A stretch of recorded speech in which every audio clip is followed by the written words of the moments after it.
Hi everyone, welcome to sleepy classes. स्वागत है आप सबका प्रीक्योर में। प्रीक्योर में हम रोज़ एक नए सब्जेक्ट के करंट अफेयर्स डिस्कस करते हैं ऑफ द लास्ट वीक, और इसमें प्रीलिम्स और मेंस दोनों के पर्सपेक्टिव से करंट अफेयर्स कवर किए जाते हैं। आज फ्राइडे है, आज हम इन्वायरमेंट के करंट अफेयर्स डिटेल में डिस्कस करेंगे। सो शुरू करते हैं पहले ऐसे करंट अफेयर के साथ, जो कि है कि पहला rescue and rehabilitation centre for monkeys have come out in Telangana. Telangana में पहला रेस्क्यू और रिहैबिलिटेशन सेंटर बना है मंकीज के लिए। अब ये कहाँ पे बना है? ये तेलंगाना के नदरन डिस्ट्रिक्ट निर्मल में बना है। ये बेसिकली आपसे क्वेश्चन पूछा जा सकता है, बट मेन इसका इम्पोर्टेंस ये है कि इसका पर्पस क्या है। देखो, जो मंकीज़ है ना, they actually pose a nuisance. ठीक है, तो क्योंकि ये अर्बन हैबिटेशंस में या हैबिटेशंस में आ जाते हैं, और ये एक तरह से नुकसानदायक है एनिमल्स के लिए, मंकीज़ के लिए भी, और जो हैबिटेशंस हैं उनके लिए भी। And at the same time they can spread diseases, ठीक है, and they reproduce in large numbers. So इस सब को टैकल करने के लिए एक रेस्क्यू एंड रिहैबिलिटेशन सेंटर बनाया गया है। ये क्या करेगा? ये मंकीज़ को जो भी विलेजेस हैं या अर्बन हैबिटेशंस हैं वहाँ से लेकर ये इनको एक सेंटर में लेके जाएंगे। वहाँ पे उनकी स्टरलाइजेशन की जाएगी, मेल मंकीज़ की भी, फीमेल मंकीज़ की भी। उनको डिजीज़ के लिए चेक किया जाएगा, and once they are found to be perfectly okay, उनको इनर फॉरेस्ट एरियाज़ में छोड़ दिया जाएगा, जहाँ पे उन्हें खाने की भी इतनी दिक्कत ना हो, क्योंकि अर्बन हैबिटेशन से या रूरल एरियाज़ में खाने की दिक्कत होती है। और that is why a lot of conflict is also created between humans and monkeys. ठीक है, सो ये जो है मंकीज़ के लिए पहली बार किया जा रहा है तेलंगाना में, और इससे पहले एचपी में एक रेस्क्यू एंड रिहैबिलिटेशन सेंटर बन चुका है, राइट? ओके, सो ये जो है ये इट विल, जो ये पर्टिकुलर सेंटर है, it will house up to 200 monkeys for a period of 10 to 15 days, after which they will be release in forest areas. ठीक है, सो ये जो मंकीज़ हैं ये ग्राम पंचायत कैप्चर करेगी, उसके बाद उनकी स्टरलाइजेशन की जाएगी, and they will be kept at the campus and later released in the interior forest areas. Adult female monkeys की अगर हम बात करें तो लैपारोस्कोपी से, और अडल्ट मेल मंकीज़ की वैसिक्टमी से स्टरलाइजेशन की जाएगी। उसके बाद दे will be checked for any diseases. ठीक है, अगर उनको कोई प्रॉब्लम है तो उसका क्योर होगा, अगर प्रॉब्लम नहीं है तो दे विल बी वैक्सीनेटेड। अब ऐसा भी माना जाता है कि जो मंकीज़ मिलते हैं ना हमें, नॉर्मली 50% वो जो मंकीज़ हैं दे हैव टीबी। ठीक है, so they can spread TB to other monkeys, they can spread TB to humans also. ठीक है, and only disease free monkeys will be released in the wild, so that they are not spreading it to the other animals, right? अब ये जो है ये second facility होगी पूरे India में, after first in Himachal Pradesh. और जो अगर हम बात करें मंकीज़ की, तो monkeys have been declared as vermin in Himachal Pradesh in February 2019, क्योंकि ना टूरिस्ट के लिए भी ये बहुत न्यूसेंस थे। ठीक है, सो इस वजह से अब अगर हम वर्मिन की बात करें ना, vermin basically wild life protection act schedule 5 में आते हैं। ठीक है, these are the animals they could be hunted, right? अब देखो, जैसे आपने पढ़ाई होगा, वाइल्ड लाइफ प्रोटेक्शन एक्ट 1972 में आई थी, और इसमें डिफरेंट एनिमल्स और प्लांट्स को डिफरेंट लेवल ऑफ प्रोटेक्शन दिया जाता है। फॉर एग्जांपल, जो शेड्यूल 1 में एनिमल्स आते हैं दे आर बेस्ट प्रोटेक्टेड, तो अगर उनको कोई हंट करता है या हार्म पहुंचाता है तो सिवियर पनिशमेंट्स हैं। ठीक है, और शेड्यूल 2 का भी एक पार्ट है जिसमें काफ़ी एब्सोल्यूट प्रोटेक्शन है। उसके अलावा शेड्यूल 3 और शेड्यूल 2 के जो मेंबर्स हैं, जैसे वाइल्ड बोर्स, नीलगाई और रीसस मंकी, जो ये मंकीज़ हैं इनको रीसस मंकी कहा जाता है, और ये मोस्टली शेड्यूल 2 और शेड्यूल 3 मेंबर्स है। तो इनको जो स्टेट गवर्नमेंट्स है बताती हैं सेंट्रल गवर्नमेंट को कि हमारे लिए ये एनिमल्स न्यूसेंस क्रिएट कर रहे हैं, तो फिर उसके बाद सेंट्रल गवर्नमेंट की नोटिफिकेशन के बाद दे आर डिक्लेयर्ड एज वर्मिन्स। ठीक है, तो पहले स्टेट गवर्नमेंट को बताना होता है। तो जैसे हिमाचल में ही सिर्फ जो रीसस मंकी है वो वर्मिन है, क्योंकि वो शेड्यूल 2 और शेड्यूल 3 मेंबर्स है। लेकिन जो शेड्यूल 5 में आते हैं ना, for example crows and fruit bats, ये पूरे देश में ही वर्मिन है, और इनको पूरे देश में ही you can hunt and no punishment will be meted out to you, I hope this is clear. See जो वाइल्ड लाइफ प्रोटेक्शन एक्ट है ना, उसका एक सेपरेट वीडियो भी बनाया है मैंने, तो if you can actually search wild life protection act 1972 sleepy classes, will get the video. उसमें पूरा अच्छे से डिटेल में समझाया गया है। But I hope this is clear, because जो कुछ एनिमल्स हैं जो शेड्यूल 2 और शेड्यूल 3 हैं, तो उनको गवर्नमेंट डिक्लेयर करने के लिए ना हमें प्रॉपर प्रोसेस फॉलो करना होता है, और स्टेट वाइज डिस्ट्रीब्यूशन होती है। जैसे रीसेस मंकी एचपी में ही वर्मिन है, ठीक है, तो एचपी में you can hunt it, but the moment you move to Punjab और हरियाणा, वहाँ पे आप इनको हंट नहीं कर सकते हो, वहाँ पे पनिशमेंट मिलेगी आपको, ठीक है। लेकिन कुछ ऐसे एनिमल्स हैं जो शेड्यूल 5 में ही आते हैं, जैसे कि क्रोज और फ्रूट बैट्स, उनको आप पूरे देश में कहीं भी हंट कर सकते हो if they are causing nuisance, ठीक है। ओके, उसके बाद एक सेक्शन 11(1)(a है ऑफ WPA जो ऑथराइज करता है चीफ वाइल्ड लाइफ वार्डन को to permit hunting of any problematic wild animal if it cannot be captured, tranquillised or translocated. So this is for any animal that is causing a nuisance, ठीक है। तो वो इस section के under special power दी जाती है CW chief wild life warden को, ठीक है, उनको स्पेशल पावर दी जाती है, ठीक है। ओके, उसके बाद अगर वाइल्ड एनिमल शेड्यूल 2, 3 और 4 में है, तो ऑथराइज्ड ऑफिसर्स या chief wild life warden can permit their hunting in a specific area if they have become dangerous to human और प्रॉपर्टीज़, ठीक है। सो ये एक पार्ट है। उसके बाद लाइक आई सेड कि शेड्यूल 1 और 2, शेड्यूल 1 तो पूरा ही एब्सोल्यूट प्रोटेक्शन के अंडर है, एंड पार्ट 2 ऑफ शेड्यूल 2 है जो वो एब्सोल्यूट प्रोटेक्शन के अंडर है, ठीक है।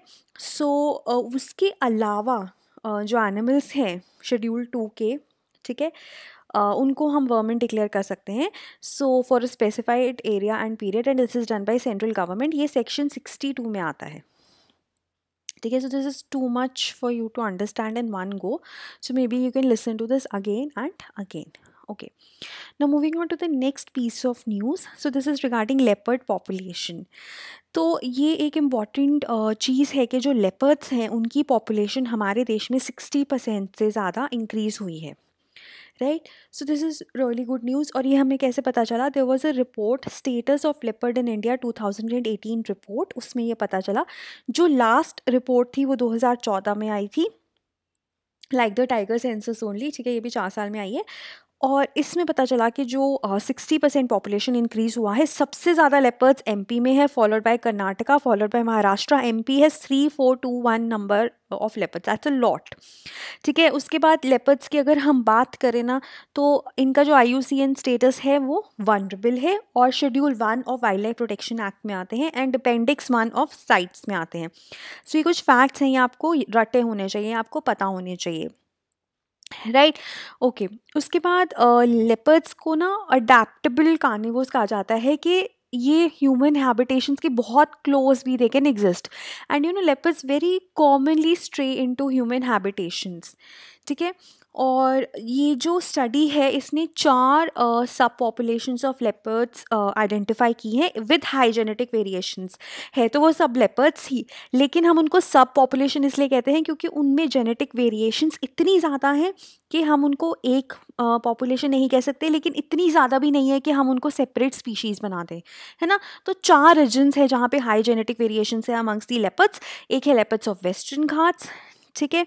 उसके बाद डेक्कन प्लेटू में है, Shivalik mountains and Terai region in north India, ठीक है। So all over India they are spread. Okay, then next is regarding the gas leak, ammonia gas leak in Indian Farmer Fertilizer Cooperative Limited Unit at Prayagraj, ठीक है। सो इस gas leak की वजह से, इस ammonia gas leak की वजह से people died, 2 people died and several took ill.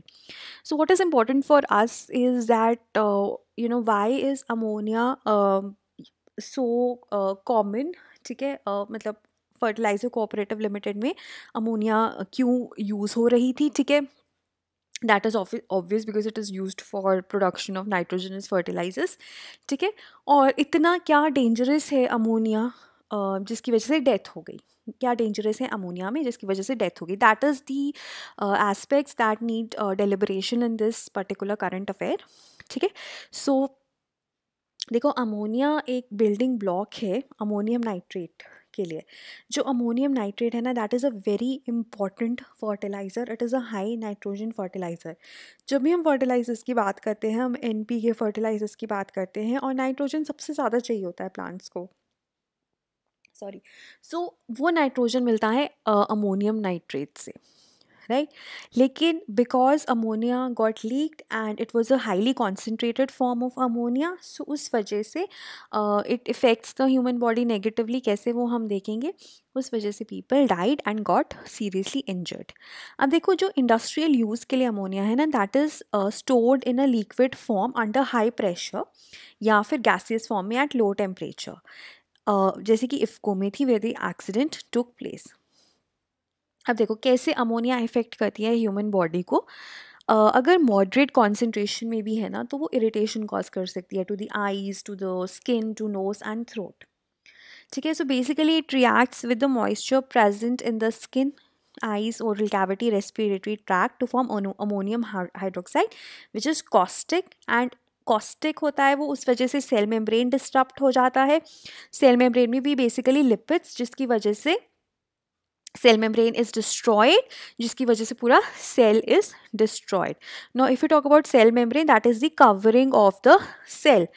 तो होता क्या है, जहाँ पे भी आपकी बॉडी में मॉइस्चर है, जैसे आईज में मॉइस्चर है, ओरल कैविटी में मॉइस्चर है, स्किन में भी थोड़ा थोड़ा मॉइस्चर रहता है, वहाँ पे अमोनिया जाता है। It comes in contact with the moisture forming ammonium hydroxide.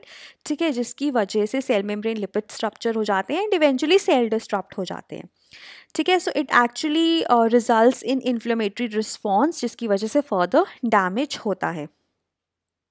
ठीक है, अब देखो, ammonia is soluble in water for sure, तभी वो रिएक्ट करके सब कुछ करेगा, but it is also secreted by the kidneys to neutralise excess acid. तो ये नेचुरली प्रेजेंट होता है। सो प्रॉब्लम क्या है, प्रॉब्लम है कि ये जब बहुत ज़्यादा कॉन्सेंट्रेशन में होता है, क्योंकि नॉर्मली इन्वायरमेंट में अगर है भी तो बहुत डाइल्यूटेड लेवल पे है। So when it is in a very concentrated form, then it can be damaging. ठीक है, सो ये कुछ प्रॉपर्टीज़ भी देख लीजिए। कलरलेस गैस है, में नहीं पता चलेगा, दिखेगी नहीं, कलरलेस है। ठीक है, it's not visible, but odour होती है इसकी। ठीक है, उसके बाद it is soluble in water. ठीक है, it is alkaline in nature, it's a base but not a strong one. ठीक है, एसिड्स के साथ कंबाइन करते हैं, बेस तो सॉल्ट्स बनते हैं, and it dissolves in water to form NH4OH which is caustic and which damages the cell membrane lipids, right.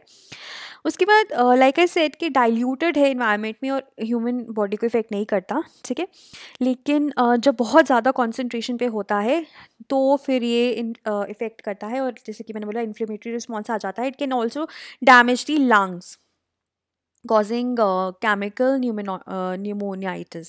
ठीक है, this word is related to lungs. ठीक है, सो अब क्या होता है, जब ये ज़्यादा कॉन्सेंट्रेशन में होता है तो person starts inhaling ammonia only, causing oxygen deficiency, और उस वजह से डेथ भी हो सकती है due to suffocation. Now what are the uses of ammonia? See, ammonia is mainly used in the manufacture of fertilisers only. ठीक है, और more than 80% of the ammonia made is consumed in the manufacturing of the fertilisers, और जो बाकी है वो formaldehyde HCHO की production में जाती है। Formaldehyde is used as a preservative, right? So like I said, ammonia is present in the atmosphere. It is a part of the nitrogen cycle also. Okay, then next is air pollution killed 1.7 million Indians in 2019 according to a Lancet report. अब ये जो ऐसे वाले facts होते हैं ना, ये कभी आपको प्रीलिम्स में नहीं पूछे जाएंगे, मतलब कि इतने लोगों को मार दिया, ये आपके मेंस के लिए ज़्यादा इंपॉर्टेंट है।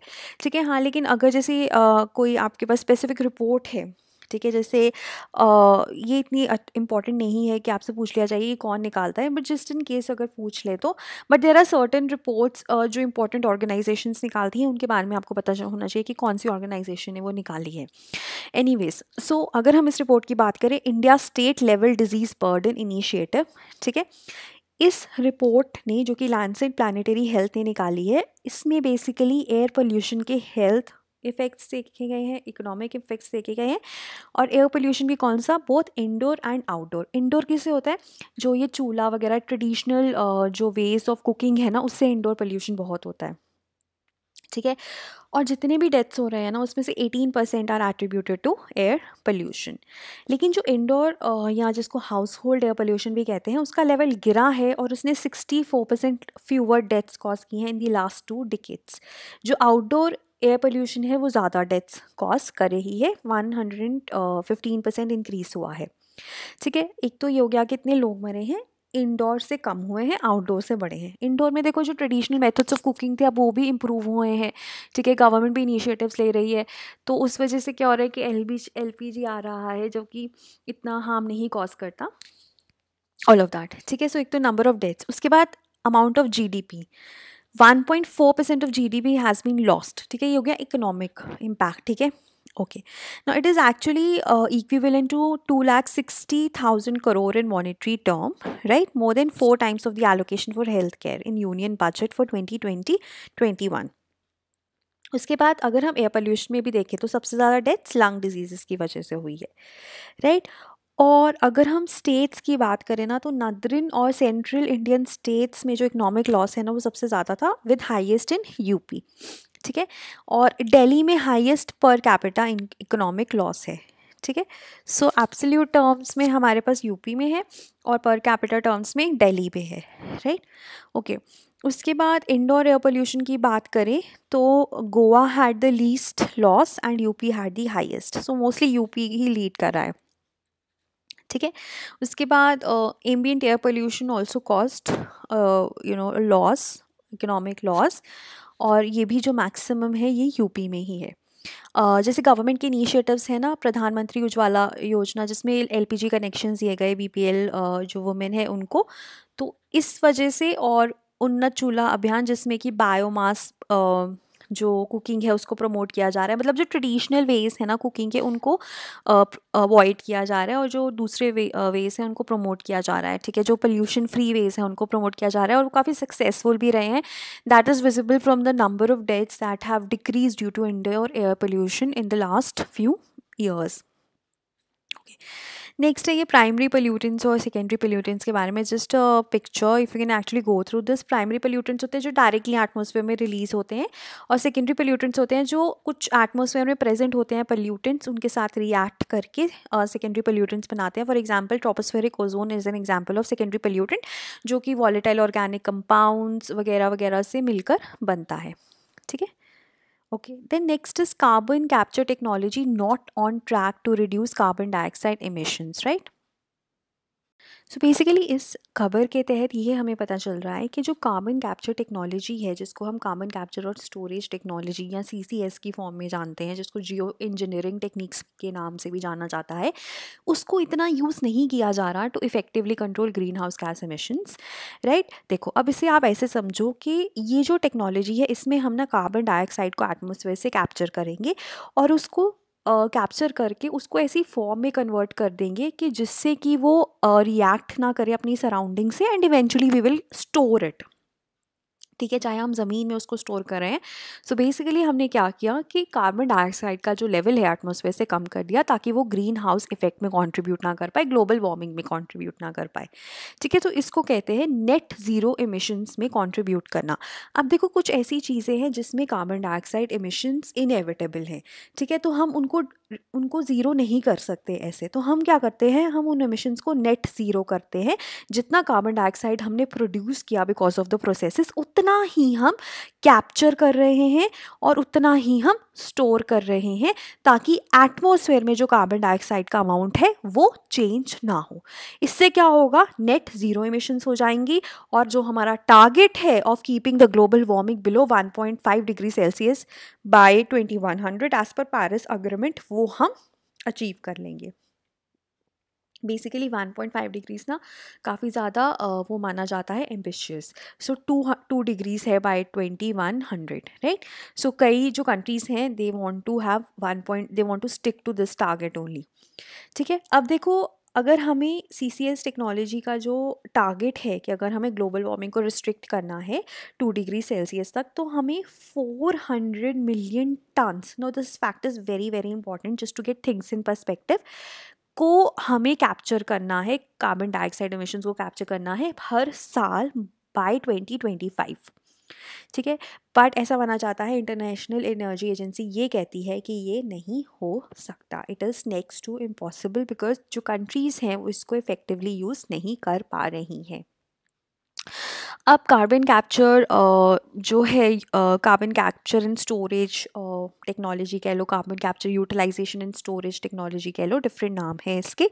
इसमें क्या करता है, देखो कार्बन डाइऑक्साइड रिलीज हो रही है, कार्बन डाइऑक्साइड को कैप्चर किया जाता है, उसको कन्वर्ट किया जाता है लिक्विड में, फिर उसको नीचे पाइपलाइन के थ्रू ना डीप अंडरग्राउंड या इंजेक्शन वेल्स में भेजा जाता है, ठीक है, या सी बेड के अंडर इंजेक्ट कर दिया जाता है। देखो यहाँ पे कितना नीचे इंजेक्ट कर रहे हैं, ठीक है, यहाँ जो डिप्लीटेड ऑयल और गैस रेजर्वायर्स हैं उनमें इंजेक्ट कर दिया जाता है, या डीप सेलाइन एक्विफर्स में इंजेक्ट कर दिया जाता है, या फिर अनमाइनेबल कोल सीम्स में इंजेक्ट कर दिया जाता है। मतलब जहाँ पे भी हमारे पास ऑप्शन है, हम वहाँ पे कार्बन डाइऑक्साइड को स्टोर कर रहे हैं, ताकि एटमॉस्फेयर से जो उसका अमाउंट है वो कम हो जाए या उतना ही रहे जितना पहले था, right.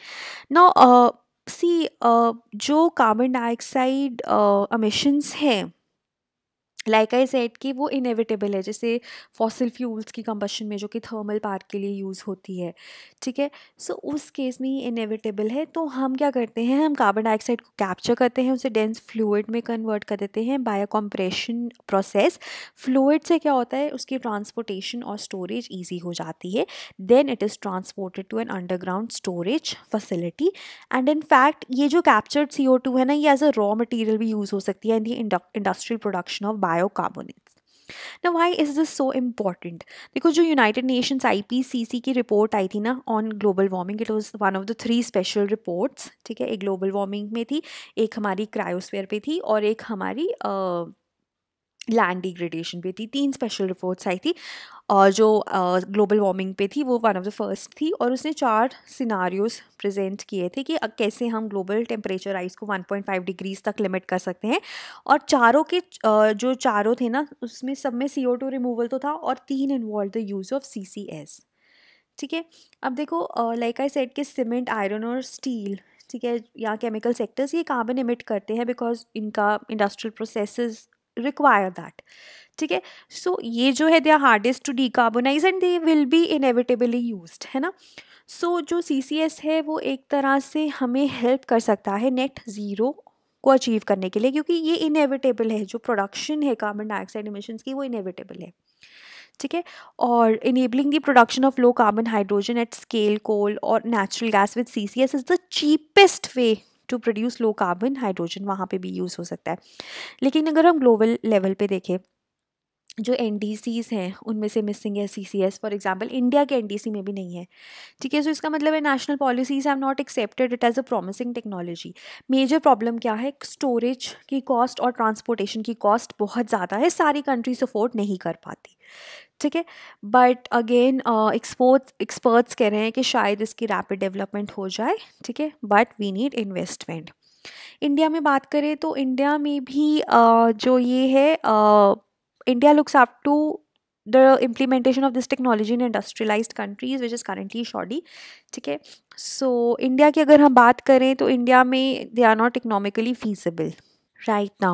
So industries, especially steel and cement, they have been pursuing CCS as a part of their emissions reduction ambitions, ठीक है। September 2020 में there was an industry charter for net zero emissions, ठीक है। It was agreed to by 6 Indian companies. They will explore different decarbonization measures including carbon sequestration, which is actually CCS only. So see it is seen that industries आपस में collaborate करेंगी, technologies share करेंगी, तभी एक तो cost नीचे आ सकती है और ऐसे प्रोजेक्ट्स इंडिया में हो सकते हैं। Tata steel in Netherlands has actually launched a project to capture CO2 from its blast furnaces and transport it for storage in empty gas fields under the North C.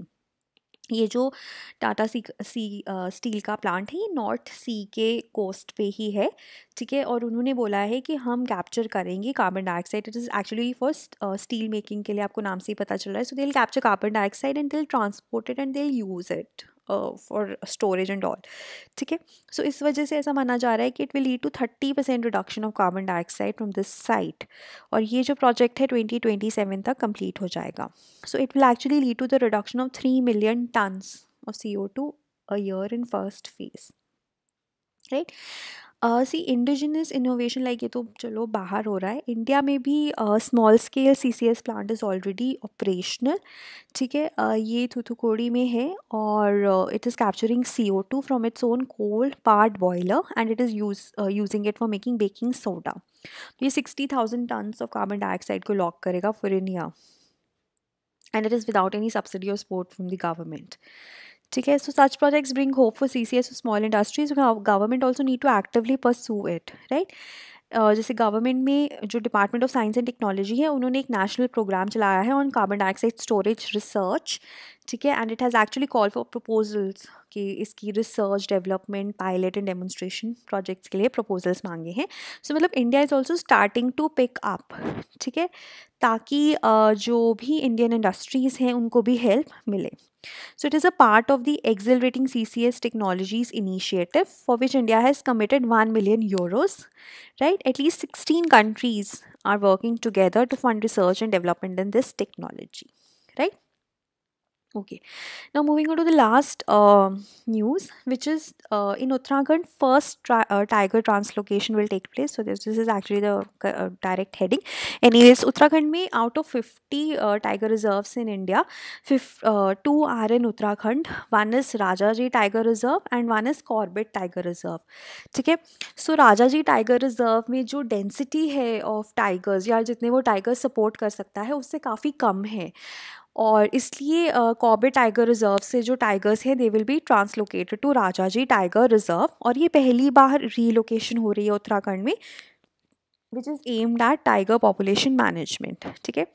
So 5 tigers will actually be translocated to Rajaji, ठीक है, और basically काफ़ी सारे लोग execute करेंगे, ठीक है। अब ये इंपॉर्टेंट है, देखो जो राजाजी है ना उसमें सिर्फ 37 टाइगर्स हैं अगेंस्ट अ कैपेसिटी ऑफ 83, और जो इसका वेस्टर्न पार्ट है ना राजाजी, उसमें तो और भी कम है, उसमें सिर्फ 2 टाइग्रेसेस हैं, ठीक है, टाइग्रेसेस हैं और वो भी 2, मतलब दे कैन नॉट रिप्रोड्यूस, और वो भी ओल्ड पॉपुलेशन, मतलब they can not reproduce because firstly they are 2 tigresses and secondly they are aged above 18 years, ठीक है। सो जो हमारे पास वेस्टर्न पार्ट है which occupies more than 60% of the total reserve area, imagine that has only 2 tigresses, ठीक है। सो इसलिए यहाँ पर 5 टाइगर्स आर being relocated, ठीक है। So they are aged between 4 to 6 years and physically fit for reproduction, और कुछ शेड्स भी बन रहे हैं ताकि ये जो ट्रांसलोकेशन है ये जब हो जाए उसके बाद इसकी मॉनिटरिंग